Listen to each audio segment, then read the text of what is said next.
Hello friends, Paracel GS पे आपका स्वागत है। मित्रों, 69 बीपीएससी का मेंस का जीएस का पहला पेपर है। तो पूरे पेपर की एनालिसिस करते हैं और ख़ास तौर पे क्वेश्चनों को देखते हैं कि आखिर पेपर का जो स्टैंडर्ड था वो आपका कैसा था। देखिए, यहाँ पर सबसे पहले right short notes on the following. निम्नलिखित पर आपको संक्षिप्त टिप्पणी लिखनी है और शुरुआत की 3 टिप्पणियाँ आपकी 8 मार्क्स की हैं, बाकी 2 मार्क्स की। आपकी 7 मार्क्स की 2 टिप्पणियाँ हैं। तो यहाँ पर कुल मिला के यही रहता है कि आप लगभग 125 से 130 वर्ड्स में बहुत ही शॉर्ट टू द पॉइंट यहाँ पर अपने आंसर को दीजिए। और अगर आपको ड्रॉ भी करना है मैप, तो आप बहुत ही छोटा सा, मतलब मान के चलिए कि बहुत ही छोटा सा आप एक साइड में बॉक्स बना के एक छोटा सा मैप बना सकते हैं, जैसे कि 6 बाई 6 सेंटीमीटर के बॉक्स में। ये भी काफ़ी अच्छा लगता है, लेकिन इसमें भी आपको छोटा सा मैप या फिर कंटेंट फ्लो चार्ट जरूर बनाना चाहिए। इससे आपके मार्क्स काफ़ी ज़्यादा बढ़ते हैं। तो आइए इसे पूरा चेक करते हैं। पहला आपका है भारतीय परिषद अधिनियम। तो ये बहुत ही जनरल, बहुत अच्छा क्वेश्चन है। ये आपको पता ही है कि खास तौर पे जो आपके राजनीति में ऐतिहासिक संवैधानिक विकास के जितने भी चरण हैं, आपके सारे चार्टर वगैरह, ये सारे अधिनियम वगैरह, भारत शासन अधिनियम वगैरह, ये कई बार पूछे जाते हैं, खास तौर पे जो काफ़ी ज़्यादा महत्वपूर्ण है। तो ये आपका पूरा एक जनरल पॉइंट है। संथाल विद्रोह आपको पता है, इसने आना ही है। चंपारण आना है। मौर्य कला, प्राचीन काल में पूर्वी भारत के गुफा चित्र। तो यहाँ पर जो पूर्वी भारत है, इस पूर्वी भारत में गुफा चित्र आप समझ रहे हैं ना, ये पूरी उदयगिरी की गुफा वगैरह, या फिर आपके ये आपके बिहार के क्षेत्र में जो गुफाएं हैं, ठीक है, लोमस ऋषि गुफा वगैरह, ये सारा आपको बिहार, उड़ीसा और जो बाकी सारे क्षेत्र हैं जैसे पांडु राजा डीबी वगैरह, असम के पूरे क्षेत्र, ये सारे दिखाने चाहिए। और ख़ास तौर पे आपको यहाँ पर भारत का पूरा मैप बना के आपको इन लोकेशंस को लोकेट भी करना चाहिए, इस वाले ई वाले ऑप्शन में, जिससे आप मार्क्स ज़्यादा अच्छे पाएँ। आपने इसी तरीके से लिखा होगा। आगे बढ़ते हैं। पहला क्वेश्चन है, प्राचीन काल से बिहार शिक्षा अध्यात्म का केंद्र रहा है। बहुत जनरल है। देखिए, भारत प्राचीन काल से शिक्षा अध्यात्म का केंद्र, आप समझ रहे हैं कि ये बिहार में शिक्षा केंद्र कहाँ पे इशारा कर रहा है। ये आपका पूरे प्राचीन टाइम में, अशोक के टाइम से लेके शिक्षा वगैरह के विकास को लेके आगे जो आपके यहाँ पर उदंतपुरी से लेके बाकी जो सारे आपके धर्मपाल या गोपाल के द्वारा शिक्षा केंद्र बनाए गए, विक्रमशिला वगैरह, नालंदा, ये उन सब की ओर इशारा कर रहा है। आपको इन सब का खास तौर पे पर्टिकुलर जो यहाँ की यूनिवर्सिटी है उन पर फोकस होके थोड़ा सा अलग अलग उन पे आपको अच्छी टिप्पणियाँ देनी थी। और चाहते तो आप सेपरेट तीनों पे एक फ्लो चार्ट में उनके जो पूरे वहाँ के जो अध्यापक हैं उनका विकास, जहाँ हर जो वहाँ का आपका शिक्षा का केंद्र है उसकी स्पेशलिटी क्या थी, क्योंकि सब में कुछ ना कुछ अलग था। कोई वज्रयान समुदाय को समर्पित था, तो कोई आपका महायान की शिक्षाओं को बढ़ावा दे रहा था। इस तरीके से आपने इस पूरे क्वेश्चन जो पूरा प्रश्न है इसका आंसर लेके जाना था। आगे देखिए, और में आपका चंपारण नील आंदोलन, ठीक है, भारतीय स्वतंत्रता संघर्ष में। बहुत ही अभी तक मैं देख रहा हूँ कि क्वेश्चन बहुत स्ट्रेट और सीधे सीधे आए हैं। बहुत सिंपल पेपर अभी तक मुझे लग रहा है ये पूरा। आगे देखिए, भारतीय राष्ट्रीय कांग्रेस आंदोलन के उदारवादी चरण। उदारवादी चरण आप लोग समझ रहे होंगे। पूरा जितना भी आपका ये तेज बहादुर सप्रू से लेके सारे आपके मेहता साहब से लेके दादा भाई नौरोजी वगैरह, ये पूरा जो सेक्शन है आपका, सत्येंद्र नाथ बनर्जी वगैरह, सुरेंद्र नाथ बनर्जी, ये सारा जो सेक्शन है आपका पूरे कांग्रेस के खड़े होने से लेके 1885 से लेके आपको 1915 तक, जब तक गांधी के प्रादुर्भाव के बाद जो उनके सारे आंदोलन वगैरह हैं, आप यहाँ तक भी जा सकते हैं, क्योंकि भारतीय राष्ट्रीय कांग्रेस आंदोलन के उदारवादी चरण की बात कर रहा है। तो यहाँ पर कांग्रेस आंदोलन में आपने 1885 से लेके यहाँ पर खास तौर पे शुरुआत में आपने 1915 पहले इस चरण में बांट के आपने दिखाना था जो इस समय के उदारवादी बड़े नेता थे। उसके बाद आपने 1915 से लेके आगे आप इसको 1947 तक यहाँ पर महात्मा गांधी के चरण में इसको पूरा दिखा सकते थे कांग्रेस को। और इसके बहुत जो बड़ी बड़ी घटनाएं थी, इसके अंदर भी जो सोशलिस्ट पार्टियां बनी हैं वो, उसके अलावा जो कम्युनिस्ट, लेबर, कृषक, महिलाएं, सबको लेके जो इसके अंदर संगठन बने हैं, आपको बहुत ही डायमेंशनल वे में इसको पूरा एक्सप्लेन करना था। यहाँ पर बहुत ज़्यादा गुंजाइश थी बहुत अच्छा आंसर लिखने की। ठीक है मित्रों, इसके बाद देखिए, बिहार में आधुनिक शिक्षा के विकास और उसके प्रभाव को रेखांकित करिए। तो आधुनिक शिक्षा का विकास और उसका प्रभाव है, ये थोड़ा सा अप्लाइड क्वेश्चन है, ये आप बहुत अच्छे से टैकल कर सकते हैं। लेकिन ये जो पहला क्वेश्चन है ये आपको बहुत ज़्यादा डाटा दे रहा है, तो आपको पहले प्रश्न को यहाँ पर चूज़ करना चाहिए था। आगे देखिए, तो यहाँ पर आपके अगले चरण में पहला क्वेश्चन है कि लैंगिक रूढ़िबद्ध धारणाओं से मुकाबला करने के लिए भारतीय सर्वोच्च न्यायालय की चिंता का उल्लेख करना है। अब यहाँ पर आप सुप्रीम कोर्ट की चिंता कॉम्बैटिंग द जेंडर को समझ रहे हैं। तो देखिए सबसे पहले आपको यहाँ पर याद होगा मित्रों, अगर आपको यहाँ पर याद आ रहा है तो यहाँ पर आपकी विशाखा, यहाँ पर आपकी विशाखा गाइडलाइन है, ठीक है, विशाखा गाइडलाइन है। इसके अलावा भी जैसे मान लीजिए आपका एसिड अटैक वगैरह, ये सारी चीज़ें, बहुत सारे ऐसे प्रोविज़न्स हैं जिस पे महिलाओं के संबंध में, घरेलू हिंसा के संबंध में सुप्रीम कोर्ट ने समय समय पर बहुत सारे अपने वर्डिक्ट ऑर्डर दिए हैं। तो लैंगिक रूढ़िबद्ध धारणाओं से मुकाबला करने में सर्वोच्च न्यायालय के जो फेमस ऑर्डर हैं, ख़ास तौर पे क्या, एक और बड़ा आपको याद होगा तो ये विशाखा गाइडलाइन आ गई। आपका sexual harassment at a work place, ये आपको बहुत अच्छे से एक्सप्लेन करना था। जो पूरा आपका सेक्सुअल हरासमेंट है, सेक्सुअल हरासमेंट का जो आपका वर्क प्लेस है, ये हो गया पूरा ये विशाखा गाइडलाइन के अंडर में। इसके बाद जस्टिस वर्मा कमेटी वगैरह की जो अनुशंसाएं हैं, उसके अलावा कोर्ट ने और भी कई सारे पैनल गठित किए, एसिड अटैक वगैरह को बैन किया गया। तो इस तरह के ही आपको सुप्रीम कोर्ट के ऑर्डर्स के आलोक में इस क्वेश्चन को लेके जाना था। मतलब अच्छा कंटेंट था और मैं मानता हूँ कुछ विद्यार्थियों ने इस प्रश्न को बहुत अच्छा लिखा होगा। ठीक है, आगे बढ़ते हैं।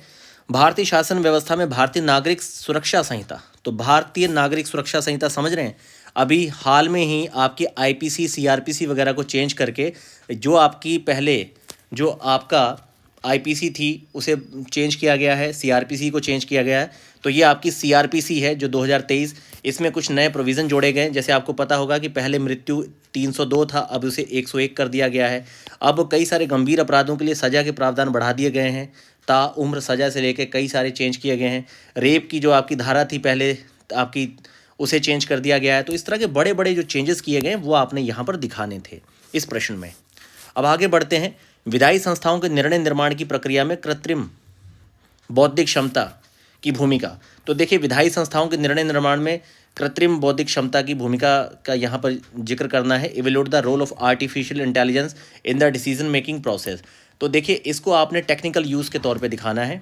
जैसे कि बहुत सारी समस्याओं के संदर्भ में अगर उसके बहुत सारे एंगल, डायमेंशंस और आंकड़ों को अगर हम लोग रेगुलेट करें तो उस पर बहुत ही जजमेंट और बहुत अच्छे निर्णय पे पहुंचा जा सकता है। एक तरह से ये कृत्रिम बुद्धि की बात कर रहा है।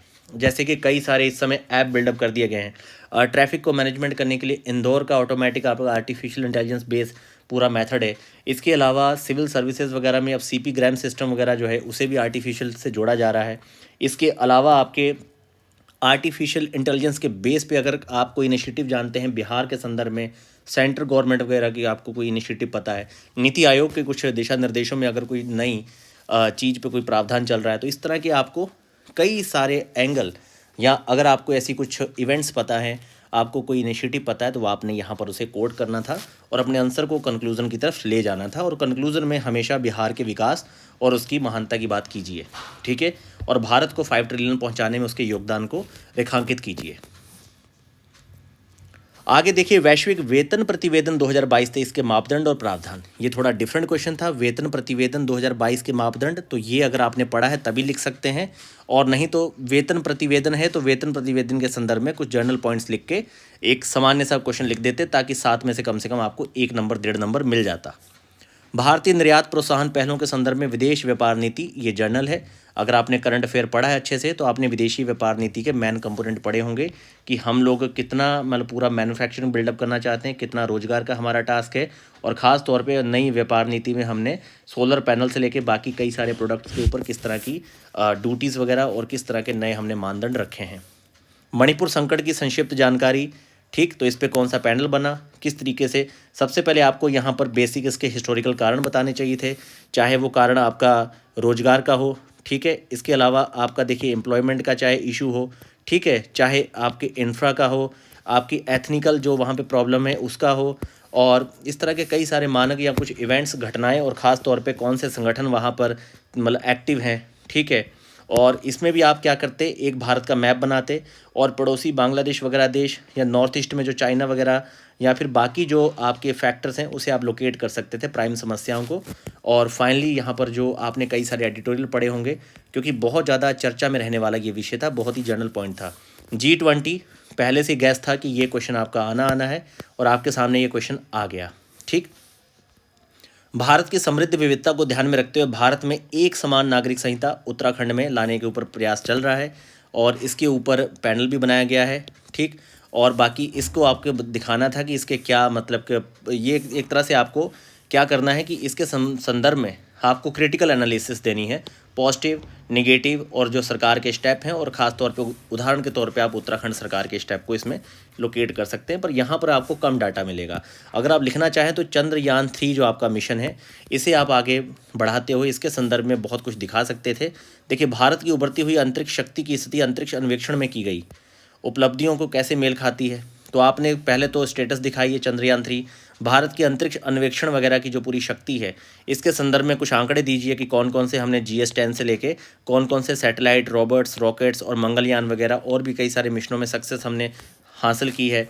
इसके अलावा जो आपका इसरो की जो आपकी व्यापारिक इकाई है, उसके तहत हमने किन देशों के हाल में, जैसे सिंगापुर वगैरह, सऊदी अरेबिया, कई सारे देशों के भी हमने सैटेलाइट लॉन्च किए हैं, उनकी बात कीजिए। इसके अलावा वैश्विक पटल पे प्रमुख खिलाड़ी बनने की भारत की यात्रा, तो इसके संदर्भ में बता सकते हैं कि हम किस तरीके से खुद को बिल्डअप कर सकते हैं, क्योंकि भाई हमारे पास ब्रेन है 150, आप समझ रहे हैं 150 करोड़ की आबादी में कितने सारे साइंटिस्ट हैं, तो हमें ब्रेन ड्रेन को रोकना है। बहुत सारे अभी भी हमारे देश में क्या है कि हम बहुत सारे कम यहाँ पर PhD होल्डर हैं, और हर बारी हम लोग बहुत ज़्यादा कम, अगर आप देखेंगे तो जितना ज़्यादा IPR वगैरह फाइल किए जाते हैं भारत में सबसे कम किए जाते हैं। चाइना वगैरह तो 1.5 से 2 लाख कम से कम IPR हमेशा हर साल फाइल करता है। तो इसी एंगल में आपने सारा दिखाना था। आगे आपके देखिए सांख्यिकी के क्वेश्चन है, पूरा कैलकुलेशन पे बेस है, ठीक। तो ये आपने सॉल्व करने थे मित्रों। अब इसके बाद पेपर में कौन से प्रश्न हैं, इसके बाद देखिए ये पूरा पेपर आपका एंड हो गया। तो मेरे पॉइंट ऑफ व्यू से पूरे पेपर में आपके 1 से 2 क्वेश्चन है जहां आपको दिक्कत हो जाती है, लेकिन यहाँ पर आपके पास ऑप्शन है। तो मैं यहाँ मानता हूँ कि ये पेपर आपका इस तरीके का है कि अगर आपने स्टेट के 72 में से 72 नंबर ले लिए, तो इस पेपर में आपको 180 to 210 के बीच में रहने में कोई समस्या नहीं होनी चाहिए। बाकी कल आपका सेकंड पेपर है। अभी से मैं आपको एक गुरु ज्ञान देना चाहता हूँ, सुन लीजिए ध्यान से। देखिए, जहाँ हो सकता है, अगर आप अर्थव्यवस्था को भी दिखा रहे हैं तो वहाँ भी बिहार के नक्शे को दिखा के दिखाइए कि कहाँ पर किस तरह की आर्थिक अपॉर्चुनिटी हो सकती है, कहाँ पर वहाँ पे बिहार के जो बड़े बड़े प्रोजेक्ट हैं, लॉजिस्टिक वगैरह, उनको लोकेट कीजिए। भारत के 5 ट्रिलियन लक्ष्य में बिहार कैसे योगदान दे सकता है, स्वयं के बिहार अपने विकास में जो मतलब वहाँ पे पोटेंशियल है किसी इंडस्ट्री का, चाहे वो आपके रिलीजियस वगैरह इंडस्ट्री हो, चाहे वो आपका किसी भी तरह का, जो आपको सारे एंगल दिखाने हैं, मैन्युफैक्चरिंग, फूड प्रोसेसिंग, सारा दिमाग में एक मतलब एक बना लीजिए सारे तथ्यों को। जब आप इकोनॉमिक्स के क्वेश्चनों को डील करते हैं, कोशिश करिए ज़्यादा से ज़्यादा डायग्राम वगैरह यूज़ करने का। कहीं लैंगिक असमानता वगैरह की महिलाओं पे बात चलती है तो तुरंत आप पिछले 2 से 3 साल को कंपैरिजन करके ग्राफ बना सकते हैं। साक्षरता, लैंगिक जनघनत्व वगैरह चीज़ों को दिखा सकते हैं। समझ रहे हैं आप मेरी पूरी बात को, ध्यान से सुनिए। जो कल मेंस लिखने वाले हैं, इतना समझने में ही आपके 20 नंबर बढ़ जाएंगे। आपने कंटेंट फ्लो चार्ट जरूर बनाना है। कंटेंट फ्लो चार्ट कैसे बनता है, देखिए, मान लीजिए आप पॉलिटी के आंसर को डील कर रहे हैं, ठीक है, आपको समझ में कुछ नहीं आ रहा, आपसे एक सिंपल क्वेश्चन पूछा गया, मान लीजिए सर्वोच्च न्यायालय पे ही कोई आपका जो है, यहाँ पर आपका सुप्रीम कोर्ट पे ही आपसे क्वेश्चन पूछ लिया गया, ठीक है। तो यहाँ पर सुप्रीम कोर्ट पे आपसे क्वेश्चन पूछ लिया गया, तो सिंपली आप ऊपर लिखिए आपका इंडियन कॉन्स्टिट्यूशन जो है वो, उसकी आप एक हेडिंग लिखिए, ठीक है। नीचे सुप्रीम कोर्ट, इसके जो आपके अपीलीय अधिकार होते हैं, प्रारंभिक क्षेत्राधिकार होते हैं, ऐसी 2-3 हेडिंग डालिए और यहाँ पर उसका कंक्लूजन दे दीजिए। मतलब बहुत सिंपल से सिंपल भी आप कंटेंट फ्लो चार्ट बना सकते हैं। आप कहीं पर भाई गोलों का इस्तेमाल करिए, कहीं पे आप 2 से 3 अलग टाइप की चीज़ें दिखाने के लिए आप एक जगह गोला बनाइए, एक रेक्टेंगल, एक ट्रायंगल, तो यहाँ पे 3 डिफरेंट चीज़ों को दिखाइए, ठीक है। तो बहुत जर्नल इन्फॉर्मेशन पे भी डायग्राम कंटेंट फ्लो चार्ट बनता है। ऐसा नहीं कि आपको बहुत सटीक और बहुत उम्दा जानकारी चाहिए, बहुत जर्नल सामान्य 3 से 4 तथ्य उठा के भी अगर आप कंटेंट फ्लो चार्ट को शेप देते हैं, थोड़ा परीक्षक पर, एग्जामिनर पे इसका असर अच्छा होता है। उसके अलावा मैंने आपको इकोनॉमिक्स में समझा दिया कि आपने डाटा थोड़ा अच्छे से यूज़ करना है। अभी भी अगर तैयारी कमज़ोर है, 1 से 1.5 घंटा आप थोड़ा लैंगिक, कृषि, इंडस्ट्री, इन सब चीज़ों पे थोड़ा बिहार का बजट इकोनॉमी सर्वे के आंकड़े देख लीजिए। आपको जगह जगह लिखना है और पूरा शब्द लिखिए, बिहार आर्थिक समीक्षा, बिहार आर्थिक सर्वेक्षण 2023-24 के तहत बिहार बजट 2023-24 या 22-23 की आर्थिक समीक्षा, भारत का यूनियन बजट वगैरह, इन सबको कोट करिए बहुत अच्छे से, नीति आयोग वगैरह के मेंशन करिए। जो रिपोर्टें हैं लैंगिक असमानता पे, वो आपके सामने ऑक्सफैम वगैरह आनी चाहिए। आप समझ रहे हैं पूरी बातों को, ये सब चीज़ें बहुत ज़्यादा असर डालती हैं परीक्षक पे, और ये उस समय याद नहीं होता। आप थोड़ा सा सोचेंगे, जैसे अभी मैंने आपका पेपर उठाया और इसको एक्सप्लेन कर दिया, मैंने इसकी कोई तैयारी नहीं की, लेकिन मैंने फिर भी कुछ पॉइंट्स मेरे दिमाग में आ रहे थे कि आंसर में ये सारे एंगल और डायमेंशन होने चाहिए।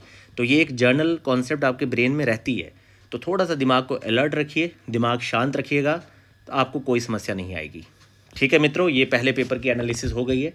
कल दूसरे पेपर की एनालिसिस देखेंगे और इसके बाद आपको आज के करंट अफेयर के जो मोस्ट इंपॉर्टेंट 20 क्वेश्चन और उसके आसपास के जो सारे एस्पेक्ट है उस पर अगली वीडियो में चर्चा होगी।